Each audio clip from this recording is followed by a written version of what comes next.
बिस्मिल्लाहिर्रहमानिर्रहीम। मौजूदा सूरत हाल में दो गुजारिशात हुकूमत के सामने पेश करूँगा।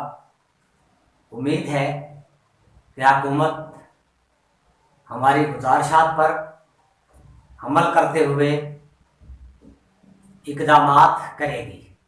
नंबर 1, ट्रैफिक पुलिस और पंजाब पुलिस ये फ्रंट लाइन है हमारी कौम की। सबसे पहले तो हुकूमत पंजाब, हुकूमत पाकिस्तान और तमाम सूबों के वज़रा आला साहिबान, होम सेक्रेटरी साहिबान, Punjab police, Sindh police, KPK की पुलिस और ट्रैफिक पुलिस के तमाम एहलकारों को सेफ्टी किट मुहैया करें, क्योंकि ये लोग फ्रंट पर होते हैं। इन्हें बीमारियां लगने का ज़्यादा डर होता है, इनका मेल जोल बहुत ज़्यादा होता है। आज के दौर में जैसे बीमारी फैल रही है, इन लोगों के भी ख़ानदान हैं। ये अगर बीमारी को किसी से लेकर चले गए अपने घर पर, तो अपने घर वालों को भी बीमार कर देंगे। ट्रैफिक पुलिस और पंजाब पुलिस, तमाम पुलिस के एहलकारों को कोरोना से बचाव के सेफ्टी किट मुहैया की जाए और तमाम लवाजमात जो इस बीमारी से बचाव के लिए हैं, इनको मुहैया किए जाए।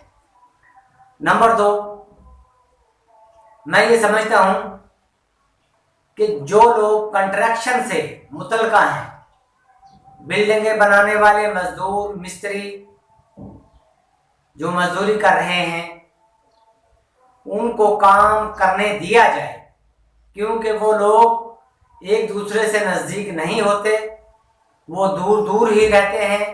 कम से कम वो फासला 10 से 15 फुट भी होता है उनका, और 5-10 फुट का फासला तो वो लाजमी होता है। बस उनको हदायत ये की जाए कि वो खाना इकट्ठा ना खाएं, वो अलग-अलग खाना खाएं, लेकिन उनको काम करने की इजाज़त दी जाए। कंस्ट्रक्शन का काम करने में कोई हर्ज नहीं है।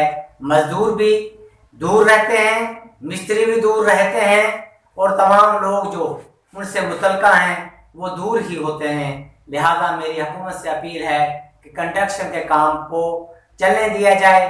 हाँ, जो हिफाजती तदाबीर हैं, कुछ स्प्रे वगैरह है, जिस बिल्डिंग में सब काम कर रहे हैं या जो बिल्डिंग मेमार बना रहे हैं, वहाँ ईंटों पर स्प्रे कर लें, सीमेंट की बोरियों पर, कागज़ पर स्प्रे कर लें, तो मेरे ख्याल से कोई इनको बीमारी नहीं लगेगी। मेरी हुकूमत से ये अपील है कि इनको काम करने दिया जाए। और ट्रैफिक पुलिस और पंजाब पुलिस के लोगों को मैं बार बार कह रहा हूँ